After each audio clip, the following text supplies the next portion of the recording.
Welcome to Confident AF Live, taking your mindset next level to get next year's results today with me, your host, Brandon Foster.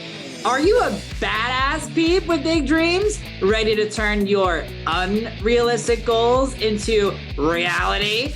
Confident AF Live is the gateway to enormous new opportunities and unlimited possibilities. The unrealistic can suddenly become realistic for you if you believe it.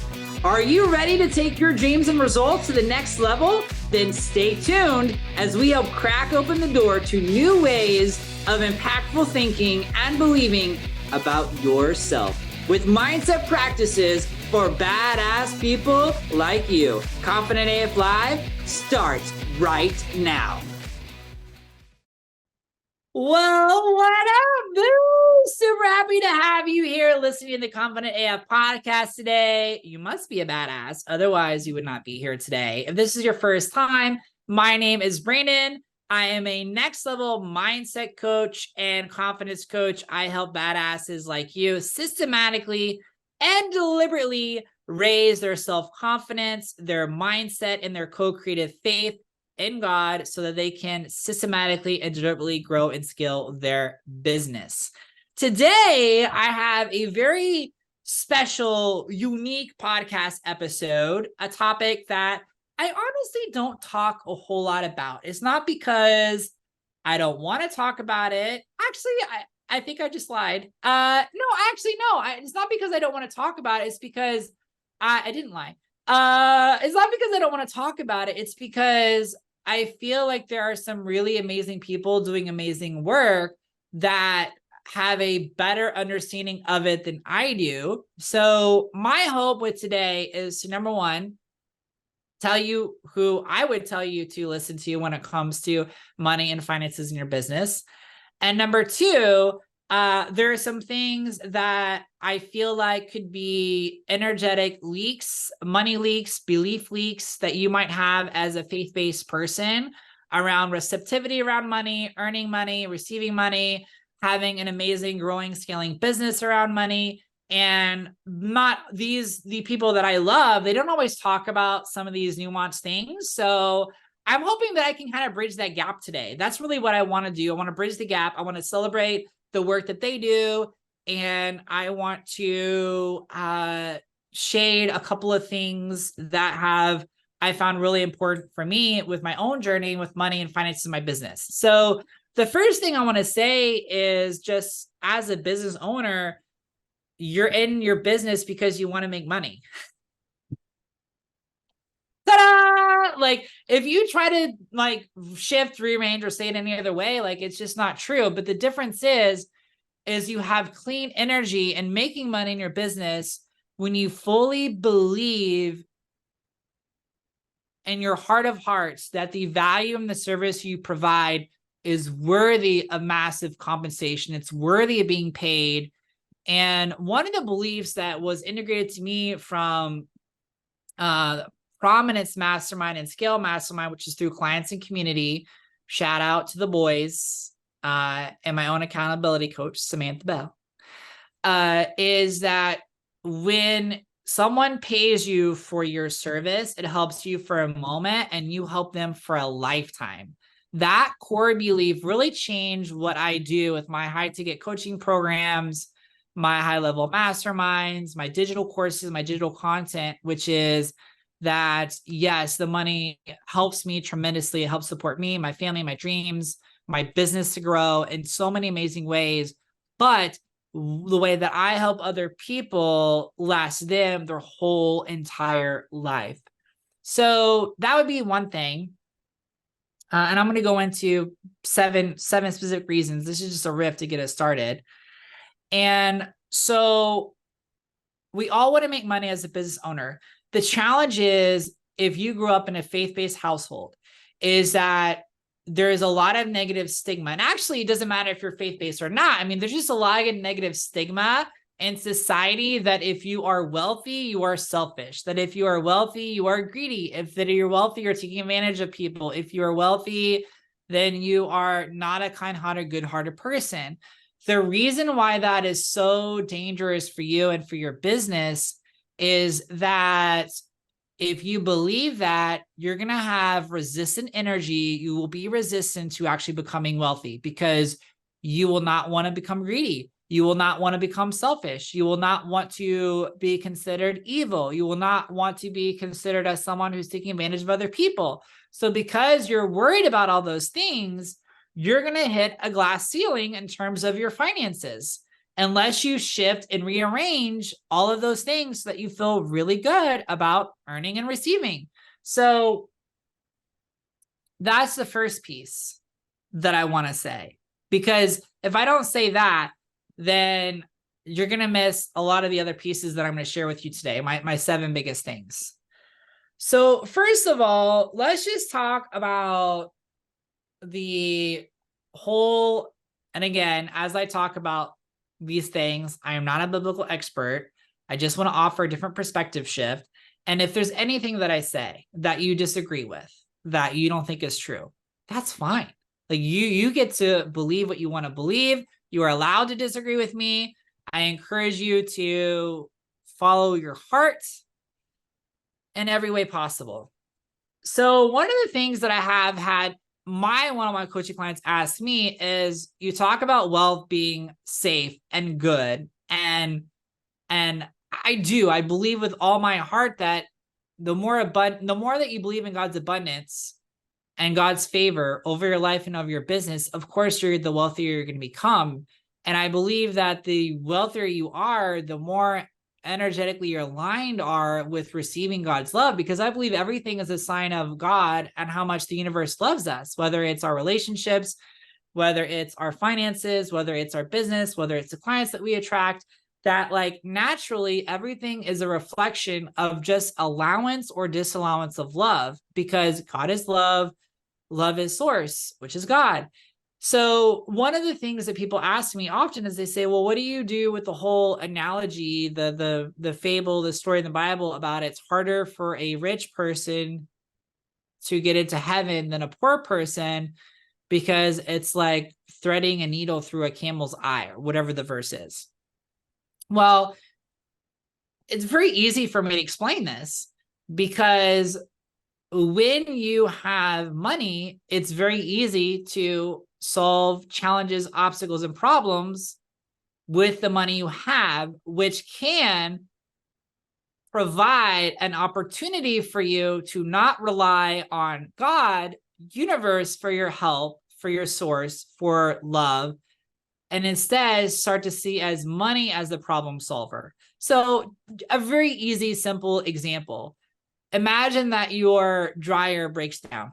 And so if you are a family or business owner who doesn't have a lot of money, like extra money saved or stashed away to pay for that, that could feel like a huge financial burden. And so you turn to God and, oh my gosh, God, how can we find the money? Please let more clients come in to pay for this added expense. I need your help, blah, blah, blah, blah, blah, blah, right? So conversely, if someone is really, really wealthy, they could be like, they might not even think about God. They just like, I have the money, I'll just pay for it and done, right? So the reason why that verse is so incredibly important is not saying it's bad or it's not good to be wealthy. The point of the verse is to remind us that money comes from God. Money is not God. Money is not our source. And I think that when you realize that, now that just becomes like really, really, really crystal clear. Oh, I get it. It's not bad to be wealthy. It's bad to think that because I am wealthy, that I don't need God, that I don't need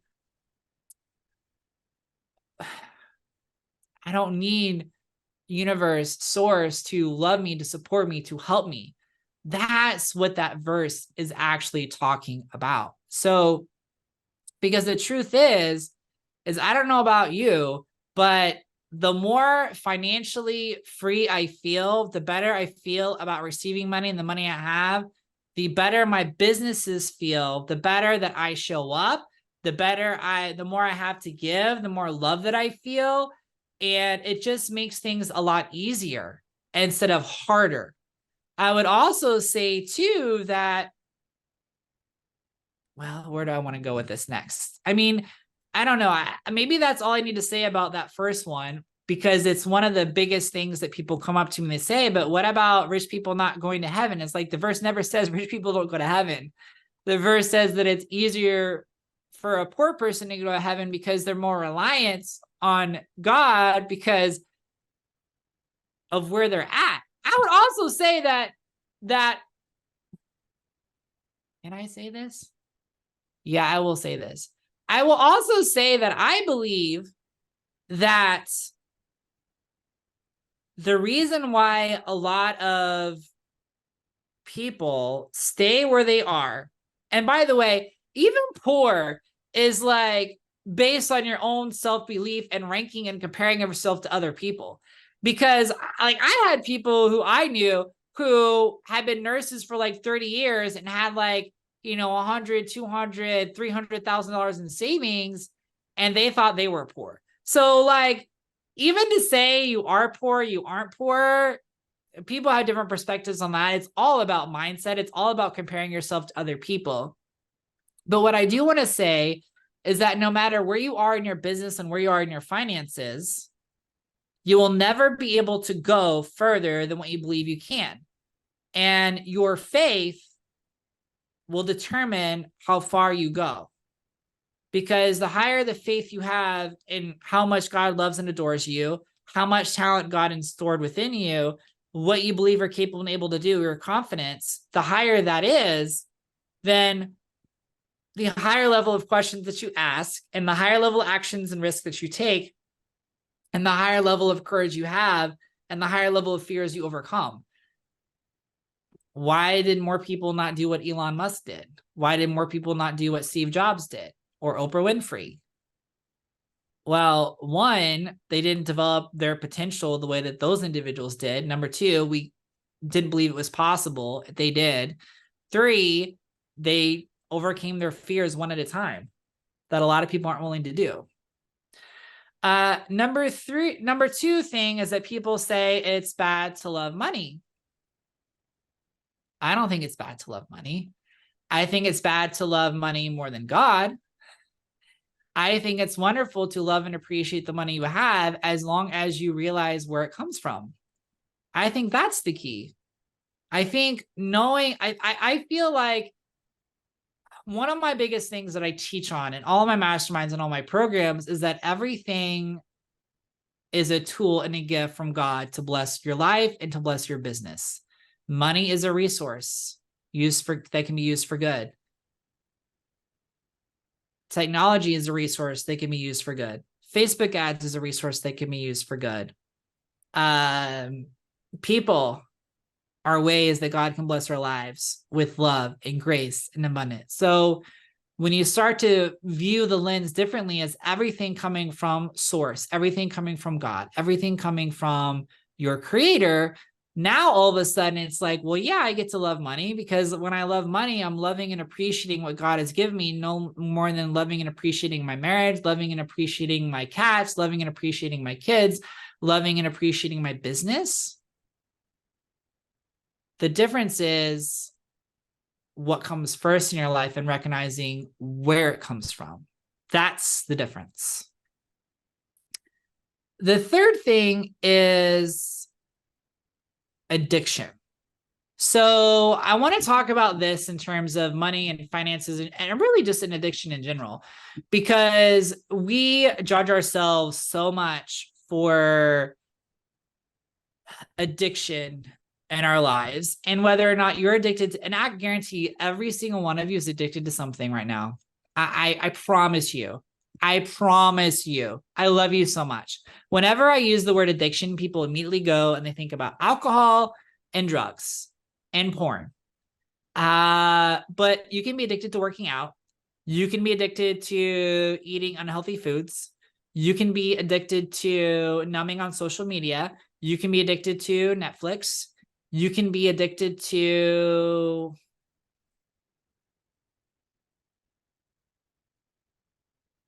I don't know, whatever makes you feel better when you need love. That's what addiction is. Addiction is, what do you do when you feel like you are unlovable and unworthy. Why do people binge eat? They feel unlovable and they feel unworthy.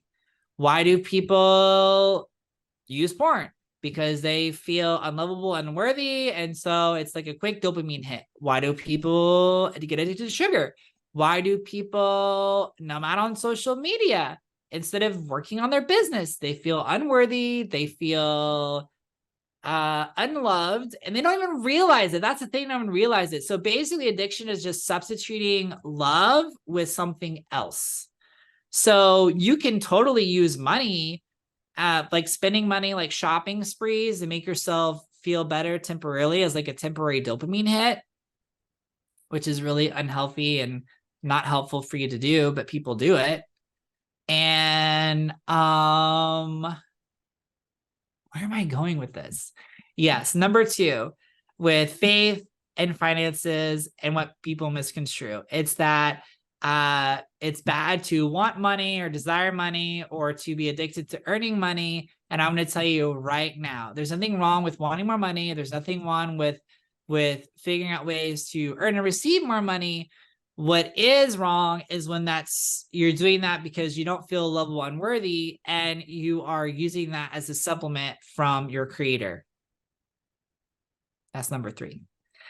All right, moving on to number 4. So it's amazing how so many people talk about how, and like, it's better to be poor than it is to be wealthy as a sign of your relationship with God, with the divine, with your creator. And the truth is that the poorer you are, the less money you have, the less money you have to give. And so how can you help people if you have nothing to give? It's the same analogy that I use when people go, I have to, like, how do I say this? You can't be sick and help somebody else who's sick, right? It's kind of like if you're short, you can't help people reach high things. You can help people do other things, but you can't help people reach high things, right? So this idea that it's better to be poor than it is to be wealthy is ridiculous, because you can't help people if you don't have more money come in. You can't support your team. You can't help your clients better, provide them better tools and resources. You can't help your family more. You can't give to awesome organizations more. So that's another big misconception. That's number 4. You can't give what you don't have. Number 5, which is really important, is fundamentally people forget to understand that money is exchange of value. And that if money is exchange of value, if you want to make more money, you need to provide more value to the world. You need to provide more value for people. If you want to make more money, you got to provide more value for people. You got to provide more value for the world. And if people are not purchasing or buying your offer, it's because you're not providing the value that they want. Maybe your offer is actually priced really, really well, but they don't have the money and they're paying this red hot minute to spend, or they don't value what you have to give for their business, so they're not going to pay for it. It's very interesting because there is a piece of me that God's working with right now of like, meet people where they're at, Brandon. Meet people where they're at. So I'm having a lot of fun right now, taking different offers, courses, and playing around with different price points and energies and value exchange so that it feels good to me and it feels good to them wherever they're at. The reason why I say this is because if you want to know how to make more money in your business, the quickest way is to provide more value. Provide more value in your business and you make more money. The biggest challenge that a lot of business owners have when it comes to making money is they don't know how to express the value of what they provide. So it's difficult because all selling is an offer, right? It's just like, hey, I can help you with this, and here's how. The problem is a lot of people don't know, and especially if you're in an industry that has a lot of noise, a lot of buzz, and a lot of expectations already out there. And because there's a lot of expectation noise already out there, they don't understand or fully comprehend the full level of the value and service that you provide. So that is number 5. Number 6, let's talk about the G word, which is guilt. A lot of people have guilt for earning and receiving money. If you have guilt, it means you don't feel worthy of the money you're receiving. So that is definitely some mindset work, some energetic work for you to do. Why? Because if money is coming from God and the people are happy to pay you for it, then the question really becomes is, why do you feel not worthy of it? Why do you feel like you're not good enough to receive it? Why do you feel like there's something wrong with you having the money? Because money has no opinion of you, right? So guilt is just a sign that you feel unworthy to receive what you have or what you're asking for. And you know, the only way that you can actually heal and cure guilt is by forgiving yourself, forgiving the idea, forgiving the thought, forgiving the belief that you've attached to of why you're not good enough or you can't receive it or why it's bad for you to have it. Forgive it. When you forgive it, miracles will happen in your life and your business. But I see a lot of people who feel guilty for charging what they charge, who feel guilty for getting paid once they get paid, who feel guilty for asking even for people to pay them. And if you feel guilt, if you feel bad, then you need to forgive that. You need to forgive that. You need to heal that. You need to let that go. That is not serving you at all. And once you've done all this other homework, that's going to become, all these other ideas can become a lot clearer for you.